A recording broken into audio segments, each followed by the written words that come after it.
Le président de la République rejoint le personnel médical pour un iftar au Centre national hospitalier de Nouakchott et les encourage à jouer un rôle central dans le renforcement du système de santé.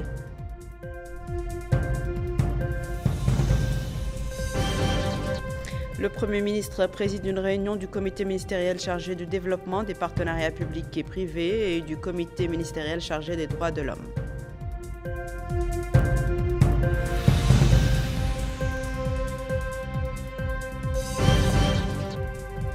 Le ministre des Affaires islamiques et de l'enseignement original supervise à la mosquée Ibn Abbas le lancement des concours commémorant ce mois béni du Ramadan 2025.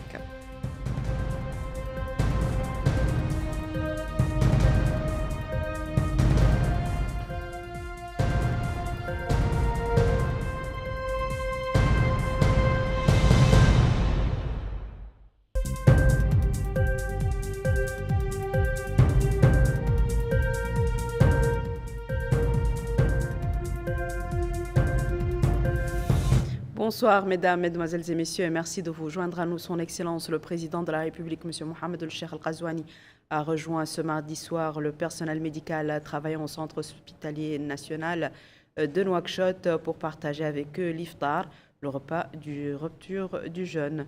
Ce geste fort de son Excellence le Président de la République à l'endroit du personnel médical s'inscrit dans le cadre de ses efforts visant à renforcer le moral des équipes de santé, à motiver et encourager leur rôle central dans le renforcement du système de santé pour assurer une meilleure prise en charge des problèmes de santé des citoyens et obtenir de meilleurs services médicaux. De même que cet iftar représente l'aboutissement des efforts de son Excellence le Président de la République depuis 2019 pour développer le secteur de la santé, ce qui a entraîné un changement qualitatif dans le secteur de la santé, tout en termes de services que d'installation, en plus d'avoir mis l'accent sur les ressources humaines pour améliorer leur efficacité. Des efforts qui ont été concentrés plutôt sur plusieurs domaines clés, notamment l'élargissement de la couverture de l'assurance maladie pour inclure les groupes les plus vulnérables, le renforcement des capacités hospitalières par la construction et l'équipement d'hôpitaux et de centres de santé, le soutien aux spécialités médicales vitales telles que les transplantations d'organes et le traitement des maladies chroniques, ainsi que l'amélioration du système d'approvisionnement pharmaceutique et la garantie de la disponibilité des médicaments essentiels à des prix abordables. Ces réalisations dans le secteur de la santé reflètent l'engagement du Président de la République à bâtir un système de santé solide, intégré et équitable qui contribue au bien-être des citoyens et garantit leur accès à des services de santé de haute qualité dans tout le pays. L'iftar s'est déroulé en présence du ministre chargé du cabinet du Président de la République, M. Nanur Shrouqa, du ministre de la Santé, M. Abdallah Sidi Mohamed Ouaddi, et du directeur général du Centre hospitalier national, M. Chérif Jedou Mini. Son Excellence le Premier ministre El-Mukhtar Ould-Djaï a présidé ce mardi dans la salle de réunion du Premier ministère une réunion du comité ministériel chargé de développer les partenariats publics et privés en Mauritanie. La réunion a examiné la proposition soumise pour le projet d'électrification de certaines villes du sud-est de la Mauritanie dans le cadre d'un partenariat public-privé. À l'issue de la réunion, le comité a décidé d'approuver la présentation à condition que les commentaires soumis par les ministres soient pris en compte.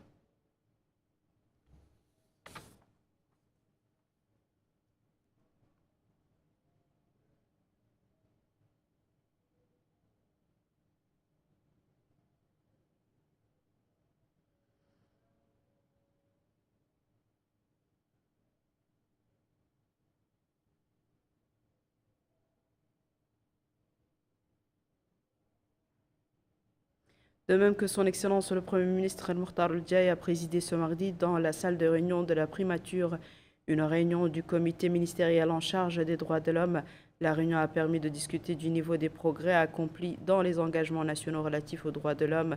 Après avoir écouté la présentation, le Premier ministre a exprimé ses remerciements au commissariat aux droits de l'homme, à l'action humanitaire aux relations avec la société civile et au secteur ministériel concerné pour les progrès réalisés dans la mise en œuvre de ces engagements.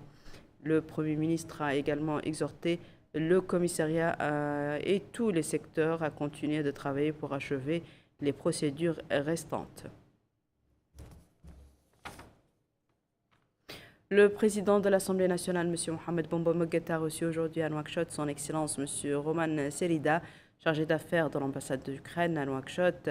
Au cours de cette rencontre, les deux hommes ont discuté des relations de coopération entre la Mauritanie et l'Ukraine, en particulier dans le domaine parlementaire, abordant plusieurs questions d'intérêt commun. La rencontre s'est déroulée en présence de M. Mohamed Yahya El-Hay, chargé de mission à l'Assemblée nationale et du deuxième secrétaire de l'ambassade d'Ukraine.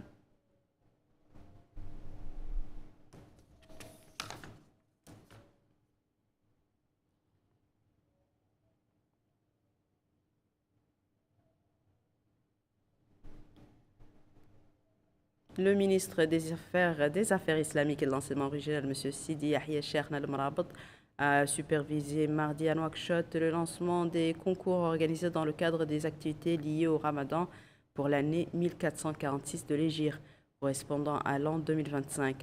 Le nombre de participants au concours est de 500 répartis entre plusieurs branches, mémorisant et récitant le Saint-Coran, le hadith, la biographie du prophète, paix et salut sur lui, la jurisprudence malikite et la langue arabe. Au Karbaï-Là-bas. 500, c'est le nombre de participants au concours. Ils sont répartis entre plusieurs branches. Mémorisation et récitation du Saint-Coran, les hadiths, la biographie du prophète, paix et salut sur lui, la jurisprudence malikite et la langue arabe. Et à cette occasion, le ministre des Affaires islamiques et de l'enseignement originel, Sidi Yahya Cheikh Al Marabat, a souligné que ces activités visent à atteindre les objectifs prometteurs de l'école républicaine, consciemment parrainé par le président de la République, M. Mohamed Cheikh Al-Ghazouani, en mobilisant toutes les énergies matérielles et morales au profit de l'enseignement moderne et originel. Il a en outre indiqué que son département cherche, à travers ce concours, à stimuler la concurrence positive entre les jeunes pour comprendre la religion dans ses différents aspects et les sciences.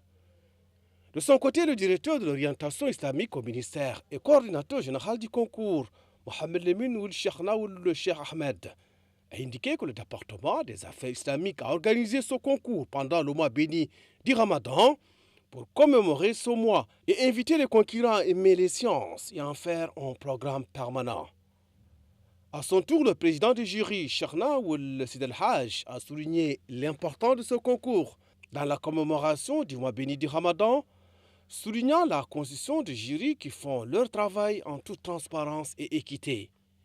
Les participants ont loué l'organisation du concours, remerciant par la même occasion les pouvoirs publics pour les moyens déployés afin que la compétition se déroule dans de bonnes conditions. Le ministre de l'économie et des finances, M. Sid Ahmed Lebou, a signé aujourd'hui à Nouakchott avec son Excellence Alexander Garcia, ambassadeur de France accrédité en Mauritanie, une convention de financement du projet de la ligne à haute tension Nouakchott-Néma et une centrale électrique à Kifa.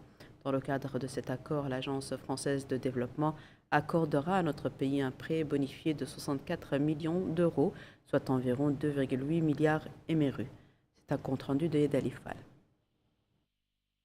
Dans le cadre de cet accord, l'Agence française de développement accorde à notre pays un prêt bonifié de 64 millions d'euros, soit environ 2,8 milliards d'ouguias. Dans un mot prononcé à cette occasion, le ministre de l'économie et des finances a remercié à travers l'ambassadeur de France en Mauritanie, le gouvernement et le peuple français. Il a indiqué que notre pays dispose de grandes capacités dans le domaine de l'énergie solaire, éolienne et hydroélectrique et qu'à travers les perspectives d'extraction de gaz, ces capacités sont susceptibles de doubler, soulignant que les capacités dans le domaine du transport et de la distribution restent un obstacle à l'utilisation optimale de ces capacités énergétiques, car le taux de couverture nationale en électricité est estimé à 57% et ce pourcentage ne dépasse pas 10% au niveau rural. Pour pallier cette situation, la Mauritanie a préparé un programme ambitieux qui bénéficie de l'appui de nombreux bailleurs de fonds dans le but d'étendre les lignes à haute tension entre Nouakchott et Néma, de connecter notre réseau national au réseau des pays voisins, d'investir dans les énergies renouvelables, de doubler les réseaux de distribution au niveau des grandes concentrations humaines et de favoriser l'accès du secteur privé au domaine de la production et de la distribution d'énergie.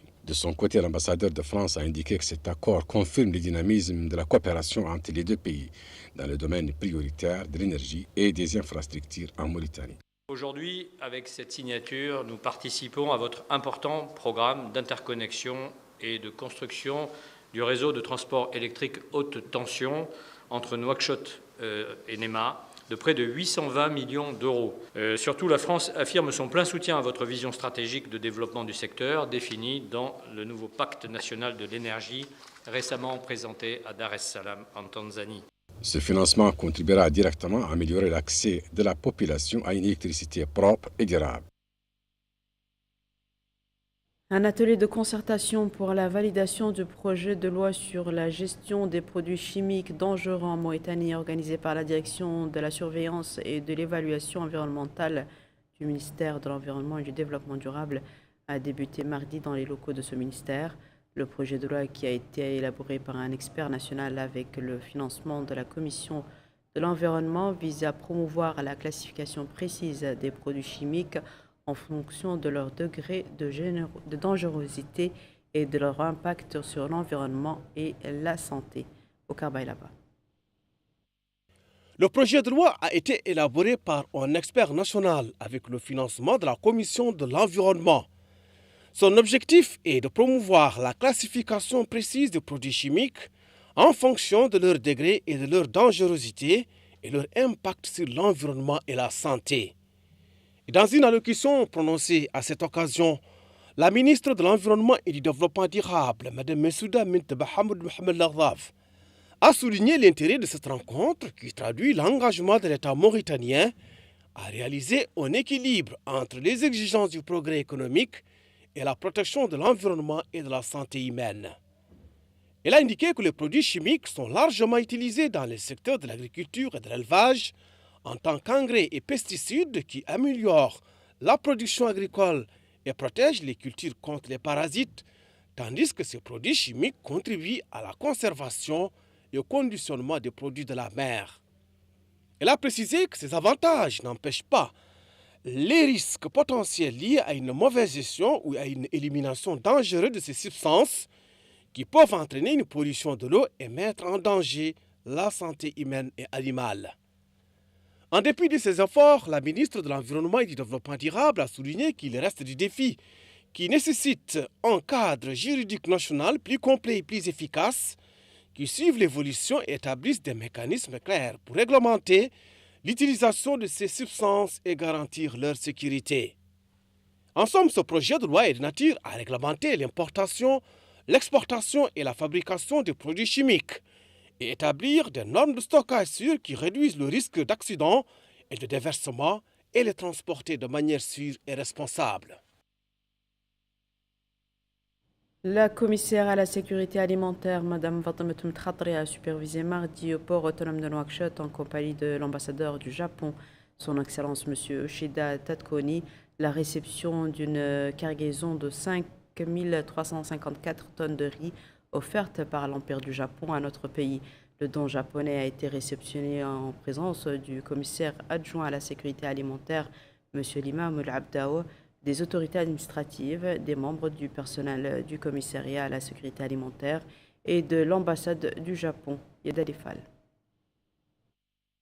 5400 tonnes de riz se trouvent dans ce bateau. Il s'agit d'un don du Japon à notre pays. Le don a été réceptionné au port autonome de Nouakchott du port de l'Amitié par la commissaire aux droits de l'homme, Mme Fatima Mkhatri, en compagnie des cadres de son institution. L'occasion pour Madame la commissaire de rappeler que ce chargement sera offert aux franges les plus démunies de notre société et une partie de cette quantité sera vendue pour permettre le financement de projets pour cette frange. Elle a remercié le gouvernement japonais pour ce don. Elle a souligné que les revenus des ventes de ce produit seront distribués suivant un accord entre le commissariat à la sécurité alimentaire et les partenaires japonais. L'ambassade du Japon dans notre pays a souligné que ce don annuel est estimé à 104 millions d'ouguiyas. Il convient de vous rappeler que le programme d'assistance alimentaire japonaise pour la Mauritanie a débuté en 1989 et a été mis en œuvre presque chaque année depuis plus de 40 ans. Ces programmes correspondent à l'orientation qui manifeste son Excellence M. Mohamed Oued Cheick El Ghazouani, président de la République, en matière de sécurité alimentaire et de lutte contre la pauvreté. Dans le cadre des activités d'animation du mois béni du Ramadan, la grande mosquée de Nouakchott a abrité ce mardi une conférence scientifique intitulée Drogue et substances psychotropes, risques et solutions, animée par le cheikh Abdi Salem Tayyib Bouya pour le premier volet de la conférence ramadanesque passant en revue les dangers des drogues. Le conférencier, qui a appelé à conjuguer les efforts pour lutter contre ce fléau, a précisé que leurs réglementations sont similaires à celles de l'alcool, voire plus nocives, et a expliqué que l'interdiction de l'alcool s'est déroulée en 4 étapes progressives, soulignant que quiconque consomme, promeut et soutient le trafic de drogue est considéré comme ennemi d'Allah et du prophète Mohammed, paix salut sur lui, et contribue à la propagation de la corruption dans la société. Dans la deuxième partie de la conférence dédiée à la santé, le docteur Abdallah Mohamed Moussa, chirurgien généraliste, a présenté plutôt les règles du jeûne aux patients, expliquant que les interventions chirurgicales locales n'auront pas le jeûne, contrairement aux interventions nécessitant une anesthésie générale. Cependant, les patients peuvent reprendre le jeûne après une période de convalescence de 5 à 10 jours, selon leur état de santé. Le médecin a ajouté que les patients souffrant d'ulcères gastro-duodénaux et de tumeurs malignes du côlon, du pancréas et du foie ne peuvent pas jeûner en raison de leurs besoins continus de traitement et de médicaments, à moins qu'ils ne soient rétablis, auquel cas ils peuvent jeûner après avoir consulté un médecin. L'Association mauritanienne de défense des droits des femmes et des filles contre les violences a lancé aujourd'hui à Nouakchott une collaboration avec le ministère de l'Action sociale de l'enfance et de la famille et certaines organisations de la société civile. Une campagne de plaidoyer en faveur de la participation politique des femmes. La présidente de l'Association mauritanienne de défense des droits des femmes et des filles contre les violences, Madame Aziza Mtelmousselim, a souligné la nécessité d'impliquer les femmes dans la vie politique publique afin de leur permettre de participer à la construction et au développement du pays. De son côté, Mouad Kalthoum Hamdi, nos conseillères au ministère de l'Action sociale de l'enfance et de la famille chargée du genre, a salué les efforts des ONG de la société civile visant à promouvoir les droits des femmes et à les engager dans divers domaines, affirmant le soutien du ministère à toutes les activités destinées à l'amélioration du statut de la femme. À son tour, le maire adjoint de la municipalité d'Arafat, M. Chiqali Mahjoub, a souligné la nécessité de conjuguer les efforts pour promouvoir les droits des femmes et accroître leur participation politique afin de faire progresser le pays. La commune de Toujounine a organisé hier soir dans son espace culturel une cérémonie de distribution des prix clôturant la 4e édition du concours municipal annuel de mémorisation du Saint-Coran et des sciences de la Sharia. La cérémonie, qui a été supervisée par le Hakam de la Muqata'a, M. Adama Erdo Hossenoudia, a été l'occasion de distribuer des prix de valeur aux lauréats en vue de les encourager à mémoriser et à réciter le livre d'Allah et à s'intéresser à l'étude des sciences de la Sharia. Dans son discours prononcé à cette occasion, le maire de la commune, M. Ahmed Salm El-Vidali, a souligné que l'attention portée au Saint-Coran et à ceux qui s'y adonnent, ainsi qu'à la considération portée aux ulémas, constitue une approche bien enracinée et une priorité pour son Excellence le Président de la République, M. Mohamed El-Cheikh El-Ghazouani, comme en témoigne l'extension du programme de construction de la mosquée et de la Mahadra, la création de la grande université de Chinguitti et le prix du Président de la République pour la mémorisation et la compréhension des ouvrages au programme dans les Mahadra. Pour sa part, le président du jury de supervision du concours, M. Mohamed Emin Talb Adman, a remercié la municipalité pour l'organisation de ce concours, soulignant son rôle dans la consolidation et la diffusion de la culture islamique auprès des jeunes générations. Ce sera tout pour ce journal, mesdames et messieurs. À présent, le rappel des titres. Le président de la République rejoint le personnel médical pour un iftar au centre national hospitalier de Nouakchott et les encourage à jouer un rôle central dans le renforcement du système de santé. Le Premier ministre préside une réunion du comité ministériel chargé du développement des partenariats publics-privés et du comité ministériel chargé des droits de l'homme.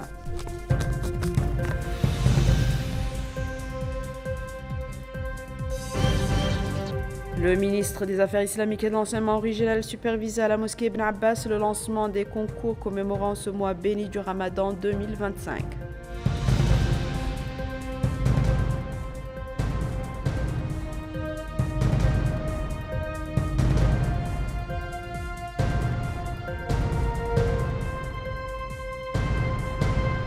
C'est la fin de ce journal, mesdames et messieurs. Merci à vous de nous avoir suivis. Merci de votre fidélité. Je vous souhaite une excellente suite au programme sur El Mauritania.